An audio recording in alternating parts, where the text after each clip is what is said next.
We're like an octopus over here. We're grabbing the hot topics. We're pulling them in. We're reeling them in. We're talking about it. We're passing it around the table. And that's what we do here on the State of Football. Oh, my God. Part 24, brought to you by the NFLDraftBible.com. Shout out to our super producer, Dakota Follett, behind the scenes. Maybe we can go three-shot Dakota here. And, we're going to break it down. We've got another great show lined up. Joining us today will be our good friend, Big Daddy Salgado from Coastal Advisors. We'll also have Eric Wilson from the Sports Arena towards the end of the show. Of course, I am here at the Jersey Shore bringing you what you need to know for the upcoming season. Oh, by the way, there's another college football game on the docket today. Central Arkansas will visit UAB. We also have a pay-per-view college game. We'll talk about that more later in the show. And 1 week from today, it's NFL kickoff. 7 days away, folks. That's it. 7 days. We will be kicking off the NFL season. I know we'll have Aaron Wilson from the Houston Chronicle to break down the Texans Chiefs next week. So we're excited about that. And we have a lot of hot topics to get into, so let's break it down with my co-host John Murphy down there in New Orleans, of course the VP of Personnel for Toronto Argonauts. We're so lucky to have David Turner from the Maverick Sports Consulting out in Phoenix, the desert of Arizona. Early morning edition here on the State of Football Part 24. Let's dive into it, guys. I'll start with the Tampa Bay Bucks. I think, John, at this point, all we need is Vince Young to come out of retirement and so he can declare the dream team again, because the Buccaneers are playing fantasy football over here. Shady McCoy, Leonard Fournette, Rob Gronkowski, Tom Brady, the list goes on and on and on and on. And if there's anybody that is going to mesh it all together and make it work, I have a lot of confidence in Bruce Arians. But how serious of a contender now are these Tampa Bay Buccaneers? I almost said it, Tampa Bay Buccaneers. The Super Bowl odds keep increasing in their favor. Yeah, I mean, it's very interesting to see a club that clearly is just saying, like, this is our moment. We have a head coach. We obviously know how old Bruce Arians is, and this isn't going to happen in 5 or 6 years. This is going to happen, like, pretty quickly here. For them and for all intents purposes, the biggest thing is going to be, you added Fournette, who there's no doubt about the talent, right? He's amongst the league leaders, in forced missed tackles, as a runner, 2,000-yard seasons wrapped around an injury, a poor season. And I think a lot of his non-football interactions and, the way he carries himself at times has created a bit of a knock on him, as a player, as, is he a character issue? Is he a bad guy in the locker room, and things like that. So, you're adding another element there, both a physical downhill runner, but, what guy are you getting here? Is this a LeGarrette Blount, where he shows up with a new team with a different attitude? And hey, it worked wonders for the Patriots, with adding that to their system. If I'm Shady McCoy, that wasn't the thing I wanted to see 2 days before cutdown. That doesn't make me feel comfortable in that seat. But it tells you a couple of things. One, Ronald Jones may not be a full-time answer. And the second part is that they have no problem just saying, we're hosting the Super Bowl. We're being creative with our cap for this season, and this is make or break. If it works, everybody's great. If it doesn't, well, we literally gave it the best shot we could. But I think you've mentioned all the things that you've said. What no one's ever mentioning is the factor that they still have to play the other side of the ball. And if they don't improve on that side of the ball, the rest of this is just, good topics for conversation.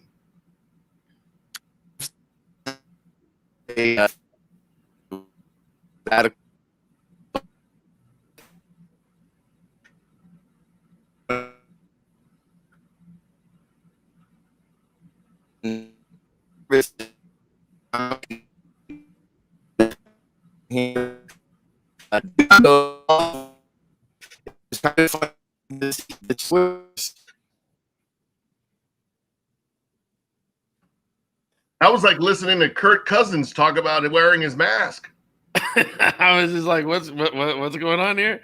But you know what, Murph? When I look at the Bucks, I started thinking about the old NBA teams that just signed a bunch of players for 1 year and then dismantled the team, or baseball that would do it. They would build up and then dismantle the team a year later or so to just make a run. And I applaud people trying to do that and make a run. But when I build teams and when I'm looking at teams, I'm looking at sustained success and wanting to win multiple championships and make a run for it, kind of like what Indy's trying to do.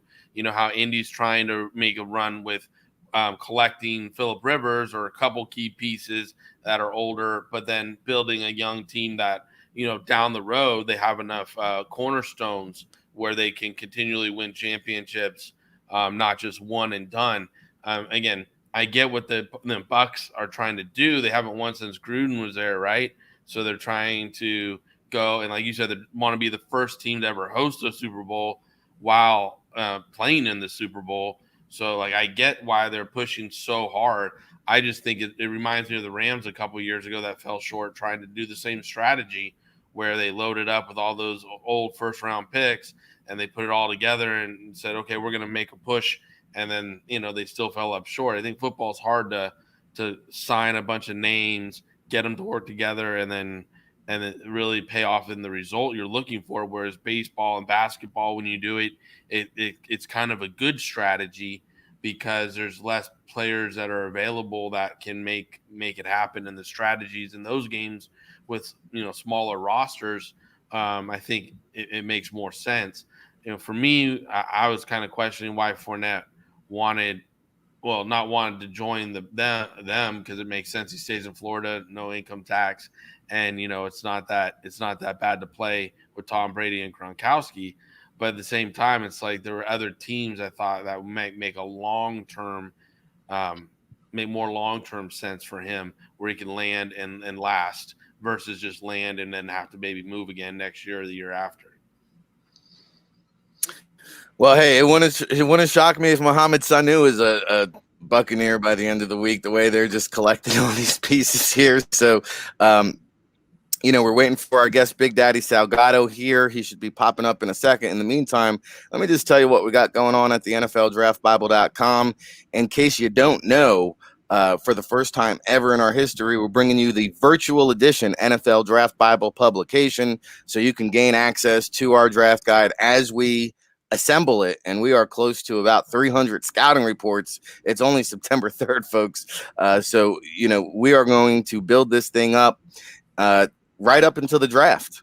And, the Cleveland Convention City Commission, they came out earlier this week and said, hey, the draft is a full go. Everything we've heard from the NFL, our lines are open communication. We are preparing for a full draft on time in April, and I don't think that it's going to shift, and I don't think it's going to move. I think the combine is going to stay intact. I think the Senior Bowl is going to stay intact. I think the draft offseason is going to remain the same, and it's going to be the colleges that have to adopt. So the NFL Draft Bible Virtual Edition is your best resource. You want scouting reports on the Big Ten, Pac-12, all prospects, small school guys. We got you covered front to back, coast to coast, right here from Jersey to Arizona. We're scouring the country, bringing you the names you need to know first. Our next Baldy Breakdown Scouting Seminar, we're really excited to have a offensive line convention because obviously Brian Baldinger, a former offensive lineman, he will be joined by our guest instructor, Bob Wiley, Hard Knocks fame.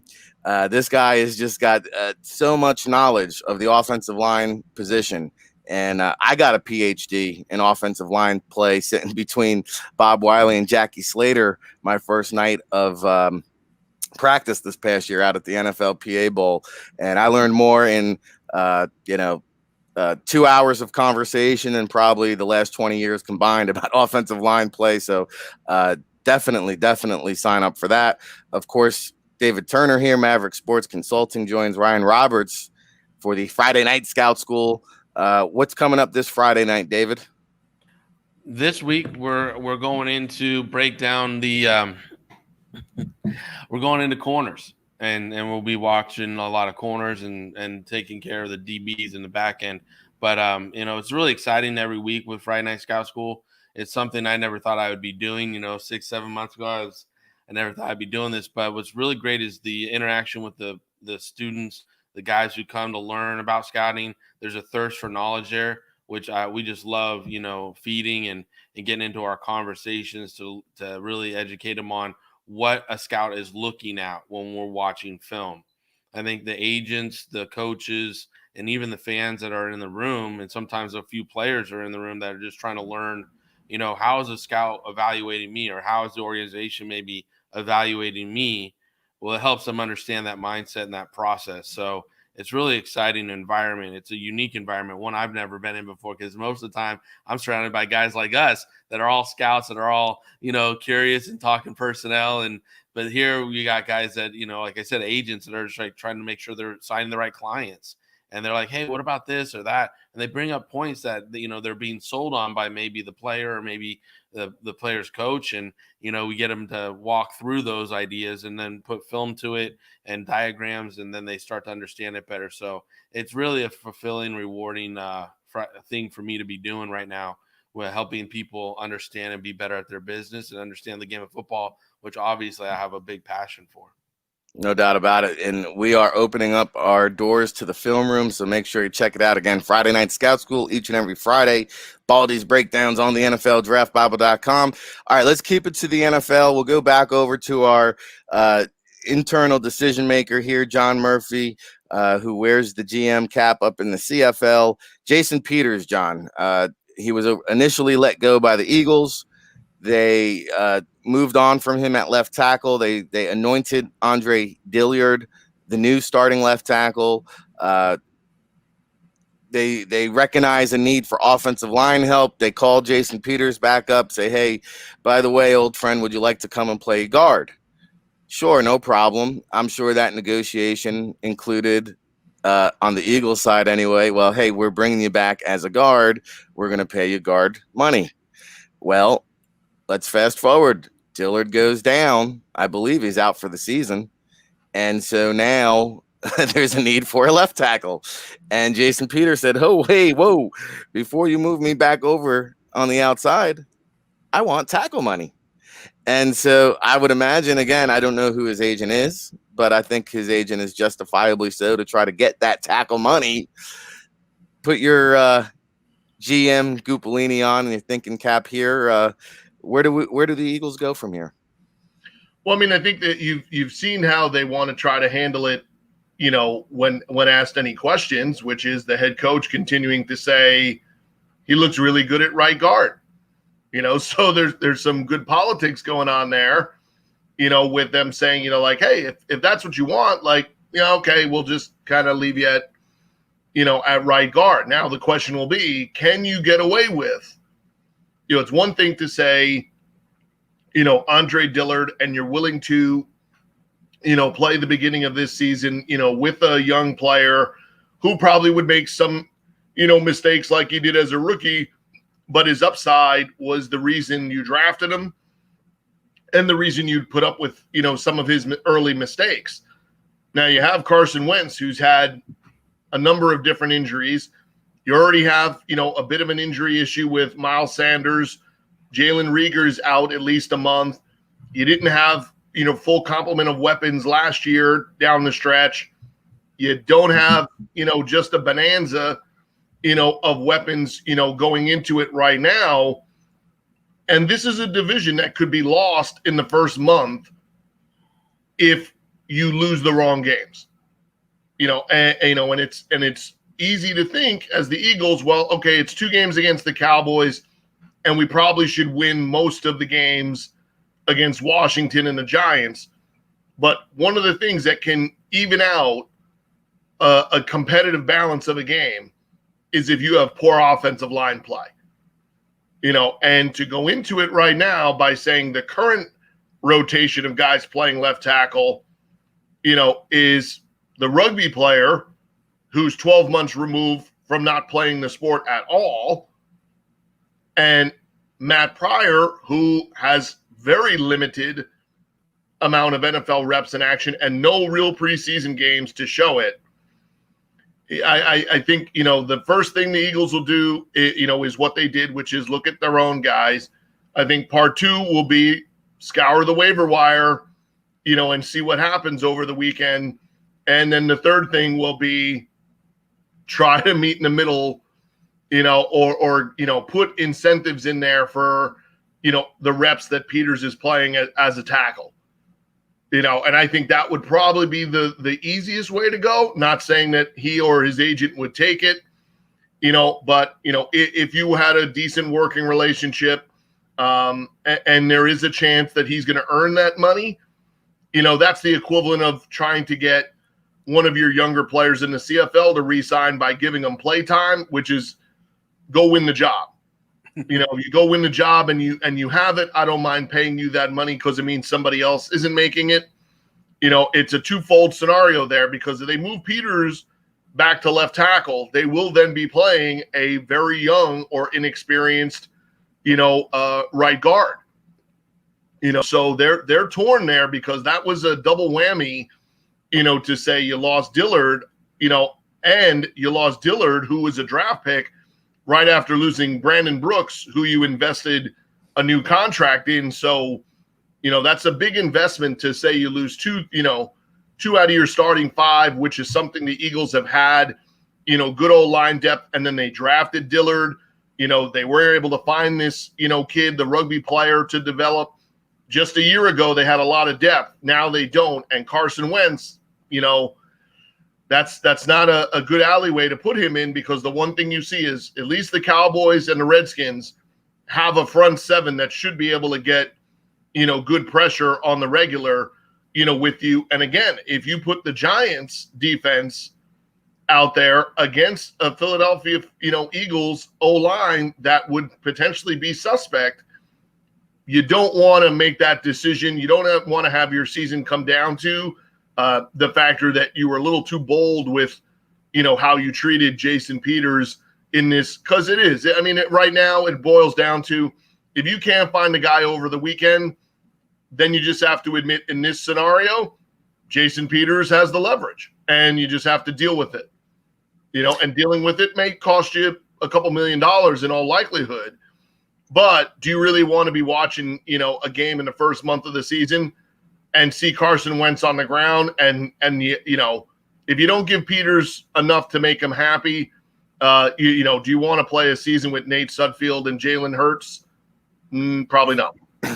Not only that, I think it trickles into the locker room at some point when you don't do one of your veteran guys, one of your team leaders right by the organization. And the Eagles traditionally have done right by the players. So we'll continue to monitor that situation. But David, to John's point, I'm thinking Philly Dilly is kind of vulnerable here with that offensive line.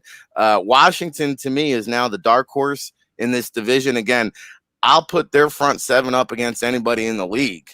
But we saw the announcement yesterday. Dwayne Haskins anointed the starter by head coach Ron Rivera there. Their season ultimately is going to be make and break with Haskins. Well, I think what you're going to see is a typical Ron Rivera team here, where the defense is going to lead the way, and it's going to be the team, the heart and soul of the team.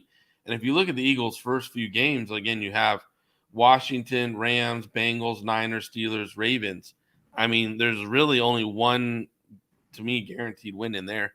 The rest of them are all competitive games.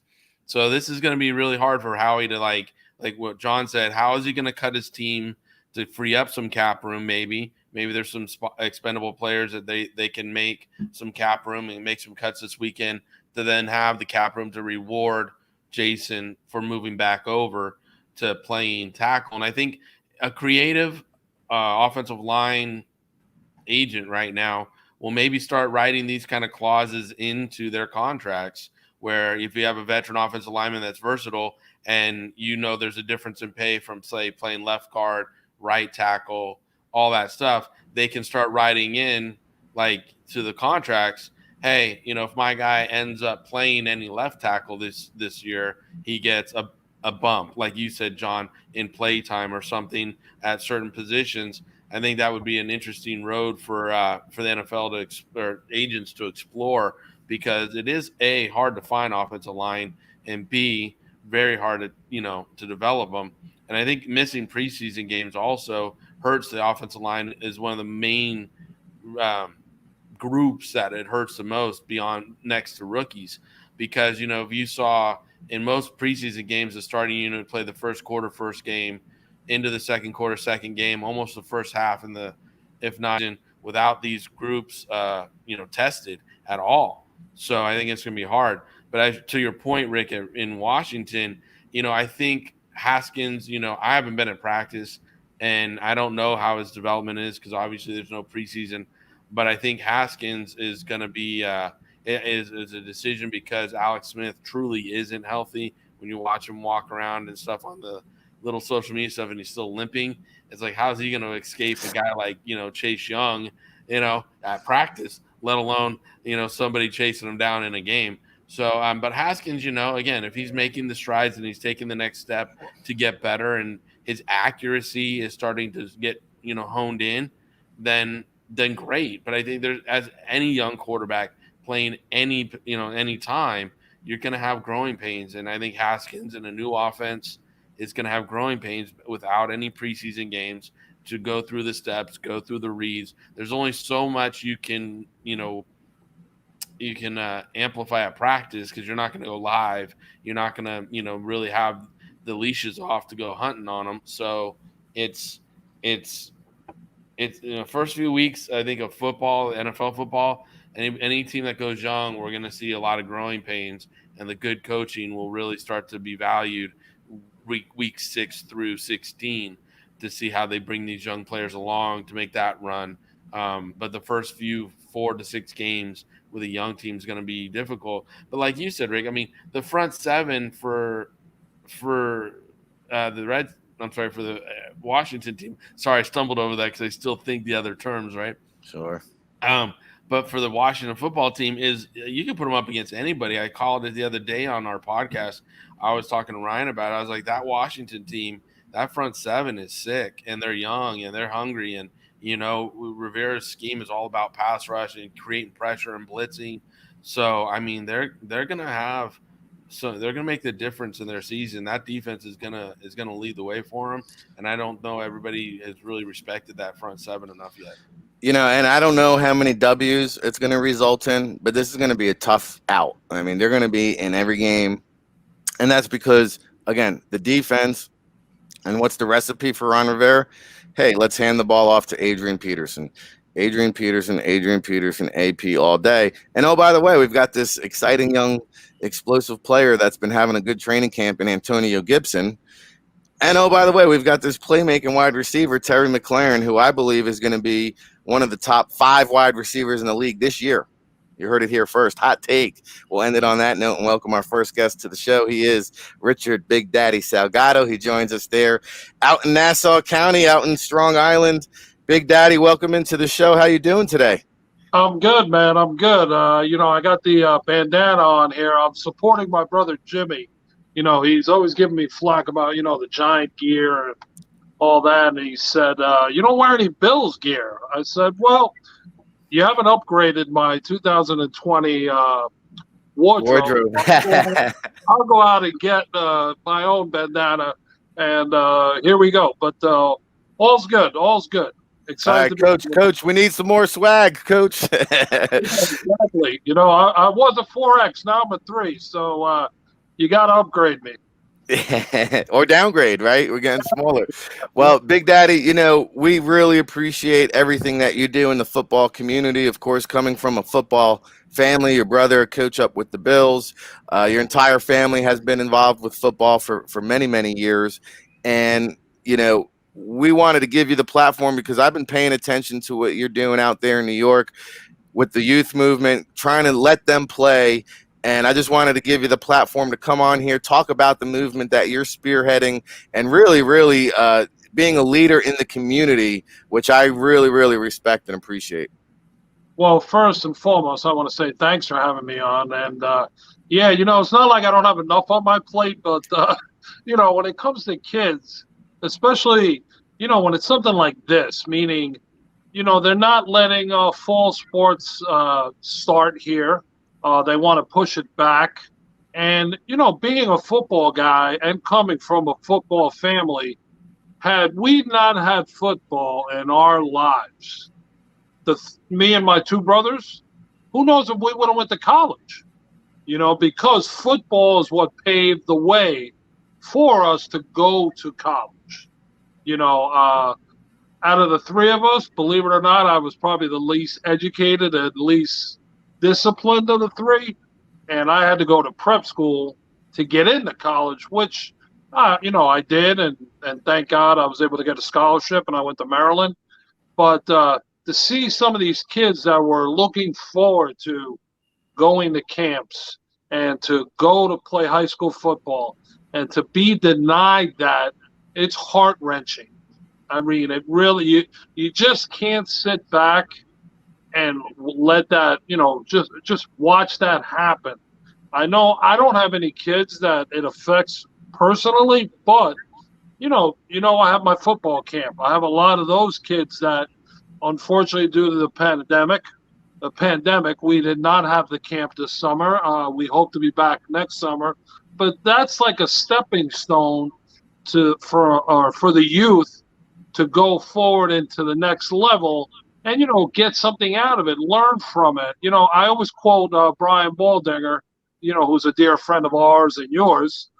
If you could learn one thing and take it back with you to your high school, to your grade school, to your teammates, then us as camp directors and counselors and coaches, we did our job.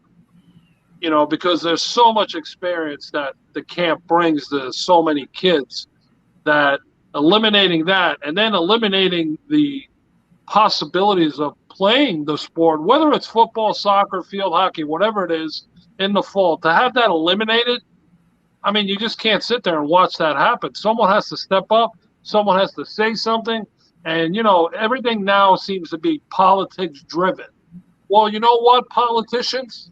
Those people that vote for you, you better go see them, because they're going to remember when the voting time comes around. And that's why on one of my tweets, I said to the county executive, your voters are waiting for you to show up to do something, because the parents don't want their kids sitting at home and the kids don't want to sit at home. They all want to play.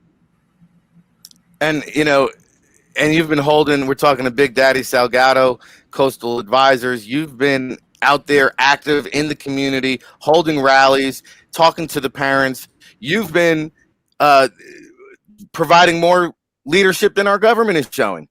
And I want to be clear on this, because Big Daddy, we were impacted severely by the COVID in the tri-state area. And I feel like we've got a good grip on it. And you personally were impacted by the COVID. And you are still, let's be clear, advocating because of the values, the discipline, the life education. Not only that, to your point, what about the kids looking for a scholarship to play? So, we commend you. I guess, where do we go from here? What's the next steps? What can people in the community of Nassau County do? You know what? They need to be proactive like I am. And you have to get a hold of your board member at your school, your superintendent. Get on everyone's ass to get moving, because, motion creates commotion. And if you just sit there and say, hey, oh, I wish isn't going to get it done. You wish for Santa to come and bring you the gift you want. You don't wish for fall sports to come back and let my kids or my grandkids or my nephews and nieces come back to play. You've got to get behind it and say something, whether you have to email, mail, FedEx, phone calls, whatever it is. Again, motion creates commotion. Make sure you go check him out, Big Daddy Salgado. You can follow him on Twitter, Facebook, of course, Coastal Advisors, Fox and Friends. You heard him mention the Big Daddy Youth Football Camp, which will be back next year, I would imagine. One of the best, if not the best, youth educational camp that I've ever been around. And Big Daddy, we thank you so much for spending a few minutes here on the State of Football. Thank you so much. And I'm a big fan and supporter of you and your gang. So whenever you need me, I'm always here for you. We appreciate that. Thank you, You guys Big have a Daddy. great day. Thanks what you guys do. A lot of people don't realize this, and I do because I know you now. I follow what you got going on. You guys do a great job.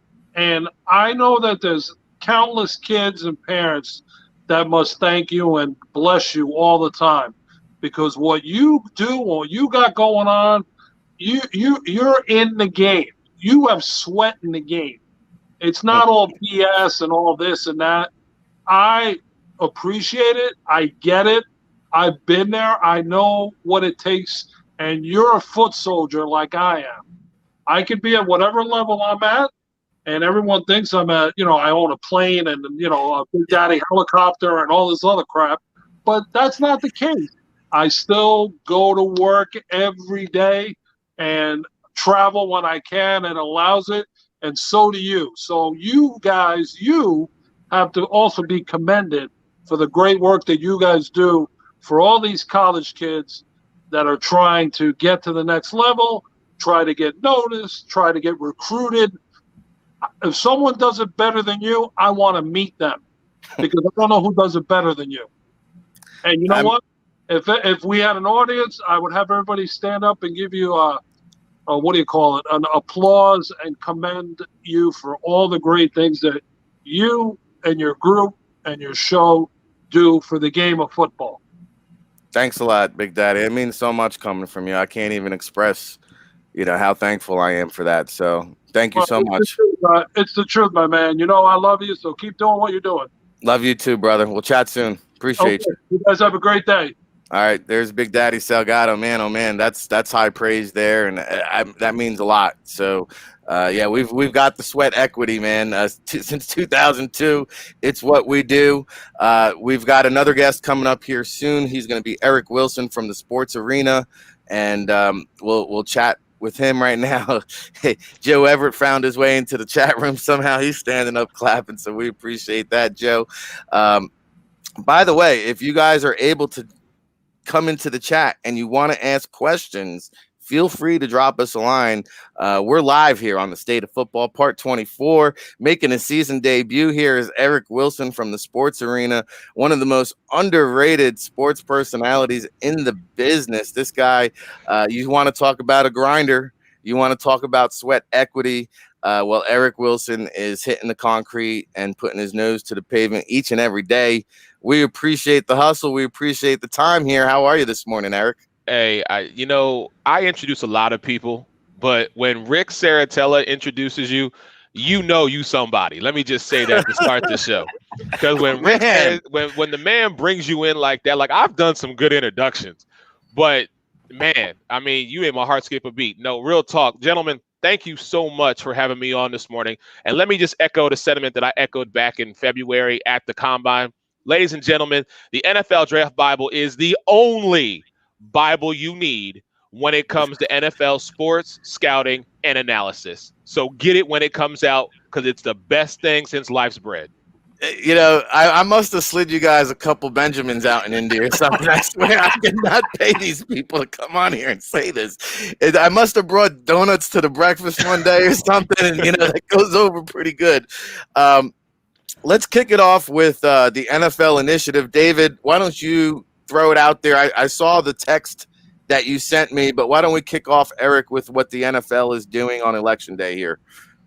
Well, I just think it's interesting, like how, and this is what's great about our sport in America and everything combining right now, is you got the NFLPA and the NFL combining, their political influence and local resources and pushing initiatives. And we see teams like the Ravens leading the way. And then yesterday we have the Texans, obviously bringing it to a video calling for change now. And then this morning we have a combined release from the NFL and the NFLPA that talks about, us bringing social justice initiatives into light. I don't know, Eric, if you've seen this or not. I just saw it as we got on the air, and it's going to be on Tuesday, both NFL members, clubs, and NFLPA executives met on this to discuss the issue for 2020, and they have agreed to continue the action all the way through the season. And it's going to be really interesting how this progresses. Eric, what's your take on it? I think this is just another, opportunity for the NFL, the NFLPA, to really get behind the issues that exist in this country and globally, and basically take a stand and say, we're not going to be neutral in this. We want to be on the right side of history, and we want to make sure that we are doing our part to support the fans. Because basically, and we're going to see it this year, gentlemen, without the fans in the stands, pretty much, these organizations are going to be hurt in their pocketbooks. And for me, I have to say that I'm impressed that they have gone so far as to do something like this, but it doesn't mean that I'm not surprised by it, because I really feel like with everything that's going on so far, everything that we've seen from COVID to there being more just visualization of what is going on within these inner city communities, the organizations are like, okay, we can't ask our fans to come support us if we don't support them. And you know what? I commend the NFL for continuing to do this with the social injustice, because, like you said, it's fans, it's staff, but to be frank, to have every 32 team close down their facilities so people can go vote and put that forward and give the opportunity, which obviously should be a national holiday so everybody can go vote and make sure their voices are heard. I just think that's a very strong stance, one we haven't seen from the leadership in the NFL before. And I'm really impressed with that decision league-wide, and that all 32 owners are taking that approach and giving the opportunity to make sure their staff and their players or fans, or not their fans, but their members of their organization can go exercise their right to vote. Well, New Jersey, we are the outcast, I suppose, because we've been told we're not allowed to vote in person. So I don't know how that's going to work for the MetLife Stadium and all that, but it's definitely a move and a step in the right direction. The country being on fire right now, we've seen it again this week out in LA. I saw the video for the Rochester police yesterday, and this is going to continue to be a theme and a topic that dominates the NFL season. And Eric, my question for you is, do you foresee a scenario where, like we saw in the NBA, that players don't want to play, where we don't see a week of football action? Well, I think that depends on the individuals that you're speaking of. If you're speaking of the high profile individuals, those guys who basically have those grandiose contracts, if you will, they may decide to take a stand and say, you know what, I'm not going to play. But very much like the NBA, I feel as if there is something of a George Floyd, rest in peace, scenario, or a Jacob Blake that happens during the NFL season. And let's say, for albeit purposes, it happens on a Wednesday or a Friday. Not saying that Monday or Tuesday or any day is a bad day. Let me be very clear about that. But if something were to happen on those days, you may very well see a team or teams say, okay, we're not playing this Sunday. We're going to take a moment to reflect. We're going to take a moment to let you know that, first and foremost, we are people. Okay? Secondly, we are athletes. So we are not going to go out and entertain you because we don't have the emotional capability to do it right now. Very much like what you saw with the NBA, the WNBA, Major League Soccer, Major League Baseball.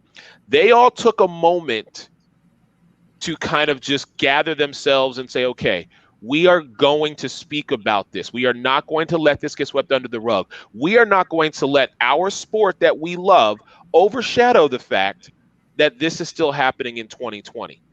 So with that being said, will the game get played at a later time? I'm sure it will. But I very, very much could see teams taking a stance and saying, instead of us playing these 3 hours, and entertaining the world and giving you that escape that you need, we're going to put the focus on what was highlighted in this country, the injustice that has happened, and force people to get uncomfortable because so many people are uncomfortable on a daily basis.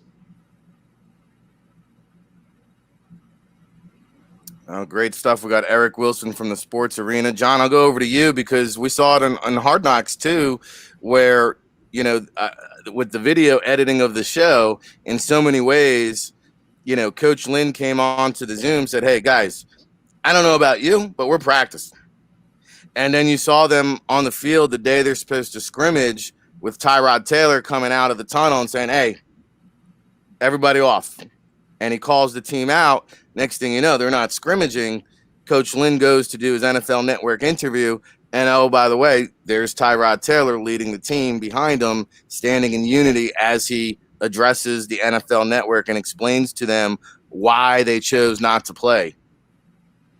Yeah, I mean, I think the teams that are going to handle this the best are going to be the ones that have that type of openness to this. I don't think it should be a message you try to control, whether it's as a coach or GM or as an organization. I think if you do that, it will put you in the wrong place temporarily, and in future years, it will ruin your team chemistry in terms of if you try to control this, if you try to downplay this message or how people are feeling right now, you will end up, I think, on the wrong side of history.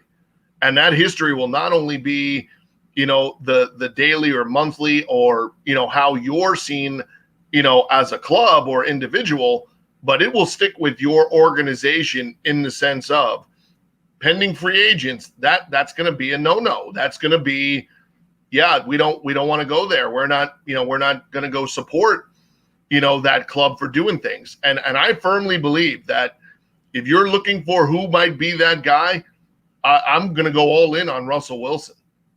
And I think you've seen the guy's character. You hear him speak on every subject matter, that he ever speaks on. And it would not be shocking, to see that guy put his helmet on the field and walk off. It would not be shocking to see him, do a similar scenario and get to the point of just saying like, hey, I don't think this is the right thing to do. And he's going to have his room, and Pete Carroll has his back, and we'll see if the Seahawks have Pete Carroll's back at that point, to follow through with that. But for all intents purposes, I think you've seen it. And, again, it's a much broader, bigger conversation, because the real factor behind it is it can't be Russell Wilson followed by Dak Prescott, followed by Kyler Murray, followed by Tua or others. It would then have to be Joe Burrow, right? It would then have to be Carson Wentz. It would then have to be, it has to go to that level to see, like, hey, you have to be impressed by what you saw out of Anthony Lynn. And we've mentioned his name enough times in the past month to say, like, holy, there's a coach with plus intangible. He's got it. But for a guy that I am not as big a football fan of, I have a lot more respect for watching how Sean McVay handled himself and handled that situation as the Rams coach, because that is what will get the conversations that need to occur to happen in their rooms. And when you listened, to Thomas Brown address his running back room, that you have to feel confident that your boss and your boss's boss are comfortable with you making, and sharing opinions like that. But those young kids in that running back room for the Rams are clearly being taught way more than football.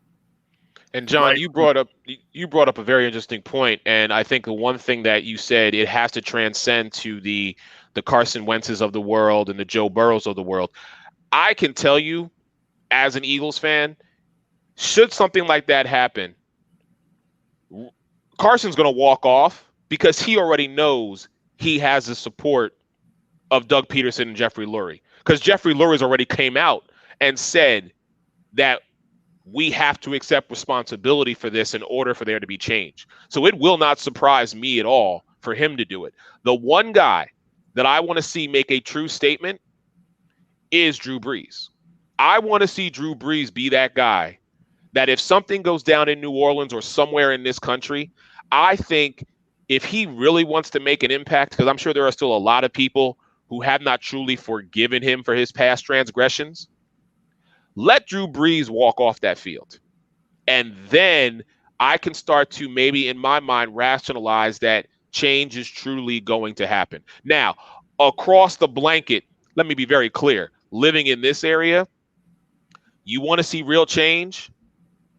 Let a black man get shot in Florida unjustly by a police officer on a Friday night, and come Saturday morning, the quarterback for the Tampa Bay Buccaneers, the 6-time Super Bowl champion Tom Brady, say, I'm not playing on Sunday. I'm going to tell you right now, the NFL will be shut down. And that will really open up a lot of people's eyes. Yeah, no doubt. Eric, we're running out of time here since you are down there in Florida. The Leonard Fournette saga took a turn for his next step, which is going to be there in Tampa Bay. Any idea what happened in Jacksonville? Was it just bad apple, act war thin? What is Tampa Bay getting here? Well, listen, Tampa Bay is getting a very, very cheap Leonard Fournette because he recognizes what's at stake here. I said this last night. I did a impromptu live show of the Sports Arena last night, and I said that I've been saying this since March. Everything is falling into place for Tampa. This is truly Tampa's all-in move. Bringing in Brady, bringing in Gronk, having the weapons, and now just beefing up that running back game that was, quote-unquote, a little bit suspect. But here's the thing. Look at it from this angle. We don't know how COVID is going to affect these players as they travel from city to city and play these games. So what has Tampa done? They've stockpiled themselves so they don't skip a beat. They want to make sure that no matter what happens this season, they are on a course for history to be the first team to host and win the Super Bowl. And at that point, Brady, you've done everything you're supposed to do. You got 7 rings. Go on and retire. Thank you very much for your time. Well, yeah, they've definitely stocked up. I mean, look at that backfield: Fournette, Shady McCoy, Ronald Jones, Keyshawn Vaughn. Yeah, I mean they've got it all. Evans, and then you talk about the O.J. Howard, Rob Gronkowski, and oh, by the way, Cameron Brate. Woo. Yeah, they are on fire in Tampa Bay. You are on fire at the Sports Arena. Tell everybody at home what you're doing over there. Listen, it's the Sports Arena. I'm live every Saturday at 11 a.m. You can follow me on Facebook, Twitter, and YouTube. Like Rick said, yeah, I pound the pavement as much as possible. I'm excited that Cleveland is still going to be hosting the draft because I got family up there, and I would love to go up there and see them and, of course, see you guys. The NFL Combine, the National Scouting Combine, which is where I met my man, Mr. Rick Saratella. It is great. It's an awesome time. Definitely, if you are a person who wants to be in this world and be connected with such great people, then you need to attend these functions. And then, of course, I do everything football, basketball. I'm kind of trying my new avenue right now, gentlemen, and I'm fully promoting this myself right here. I'm kind of trying to get into hockey a little bit because the Lightning are, they're a decent team. They've been a good team. Last year, I'll let go, but I'm trying to break into the hockey world. But I got golf, tennis. Listen, I grew up baseball. I'm tired of baseball. I'm not a big fan of baseball, but football, as y'all know, is my love. Thank you so much for having me on, gentlemen. I look forward to having each of you on the Sports Arena. Like I said, please drop me a line whenever. It has been great. Thank you. Yeah, I'll take you up on that invitation anytime. And hey, it's a good time to be a sports fan. You got MLB, NHL, NBA. We got some college football action going on tonight. Central Arkansas passed their COVID tests from Saturday game, 2 negatives, so they get to suit up against UAB. We got NFL kicking off in just a week, David, and we got the Maverick Sports podcast dropping yesterday. I had a chance to take a listen, give the folks at home a little teaser. Oh, yeah, it was great. It was the first time Mavericks has done 2 guests, which was awesome because, we're breaking first all the time. I mean, we had Tom Pelissero last week, and now we have 2 guests this week. And what was really exciting about it this week was that we had Brad Kaplan on, who's extending what he did in his success at the Oakland Raiders as a college scouting director into a new venture, which is Athletes Launch, which is an app to help athletes in their next career opportunity post playing. And it's whether you're an Olympic athlete or you're a pro athlete, it's trying to take all those skills and attributes you have as a person and teach you that it really does translate to an average job, and that you can be an elite in the average job just as elite as you were on the field because of a lot of the skills and traits that you have instilled in you from being such an elite player to moving into the business world. So it was really exciting. And then we had the center from Miami of Ohio who opted out, who's a very confident young man, reminds me of Sean O'Hara a lot. And he's trying to move on. Danny was trying to say, hey, I'm moving on because why are we moving on from this? I just didn't think it was safe, and it was the right move to play. And this is a guy who was, all MAC 3 years running on a watch list all over the place. And he's really taken a leadership role for himself in his own career to move forward and opt out. So this podcast was really awesome for me to have those two guests on and speak in the different ways of our world today, getting those different viewpoints of how things are going. And I love the guests that we're being able to attract organically to the podcast and give exposure to our fans and to everybody about business of sports and why people are making business decisions, how they make their business decisions, all that kind of stuff, which is, I think, a unique take on sports. And I enjoyed listening to some of those Al Davis war stories that you guys traded there as well. So make sure you go download the podcast at Maverick Sports. You mentioned players departing from the MAC, players departing from the SEC. They're dropping like flies, John. We didn't get a chance to touch base on the quarterback there who transferred from Wake to Georgia and now is opting out. Oh, by the way, Justin Fields was at Georgia practice just last week ago. It was all good just a week ago. And we'll be back tomorrow. We'll have David Turner. We'll have Justin Van Fulpen join us. And we'll also be keeping our eye on the NFL roster cuts, which I believe is 5 p.m. on Saturday. Yeah, absolutely. And I think, Georgia may not have to feel bad for too long because the speculation that started going rampant down here, late afternoon yesterday, and it'll be probably something that will, until they come out one way or the other and say what they're doing. There's a handful of other LSU guys, and not all of them are doing it for their draft, possibilities, but there is an opportunity there that 2 or 3 more may decide to opt out before all this is said and done. And the most pressing name that would be on the lips of LSU fans, bated breath, would be one of Miles Brennan. And if Miles Brennan were to opt out, I mentioned the other day, it starts being interesting to see, how a Power 5 program that wants to play for all the right reasons and wants to give their guys an opportunity and knows what the value of it is to their school and their conference, but how would LSU handle playing a 10-game season and finding themselves at the wrong end of a 5-5, campaign because they're playing with a third-string quarterback and minus, the 13, 14, 15 guys from last year, but now potentially looking at another 6 or 8 contributors, including their most veteran starting quarterback, which would leave them with basically guys that have never played, and an SEC schedule that's still right there in front of them, to play. So it could get interesting in a hurry.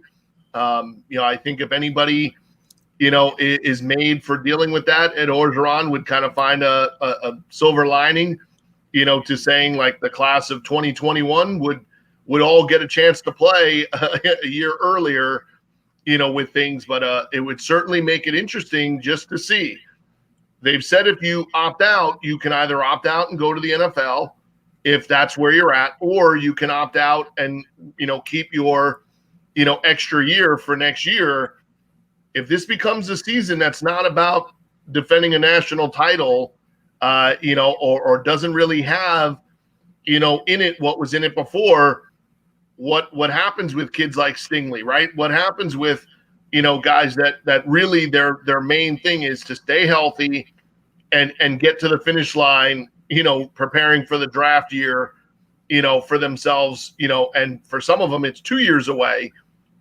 but will they look at it and say, hey, look, if we're playing with a freshman quarterback and we're down 23 of our top 35 guys from last year, should I risk playing in that type of season, or should I just train, work out, and whatever, and know next year, is next year? It's going to get interesting to see, what happens, not only with that, but the secondary part is what I mentioned yesterday.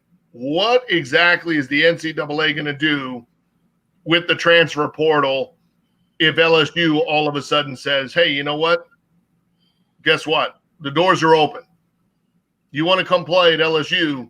Suddenly we have 5 or 7 spots, because you could have a transfer portal thing of you could be playing week 1 against Mississippi with these guys, and then by week 3 be playing with a whole other group of guys.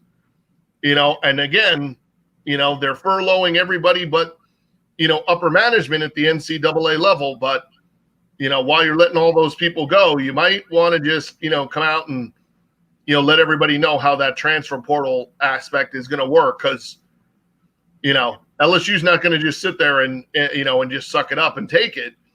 If these kids are doing it, they're going to be respectful of the situation, because you have to be, especially where they recruit. You can't just bang on these kids and their coaches and their families.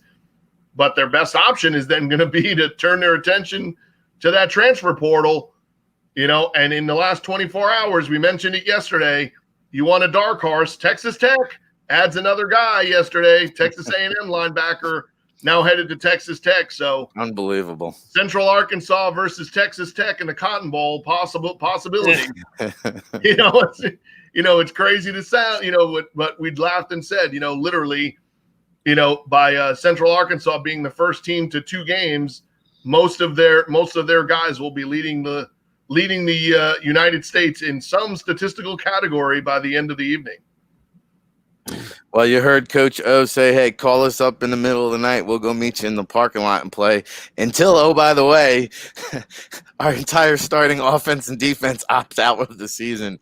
So just meet us in the parking lot and you can come play for us. Yeah. For us. Yeah, well, we got your jersey. Come play we'll for us. We'll bring the transfer paperwork for you.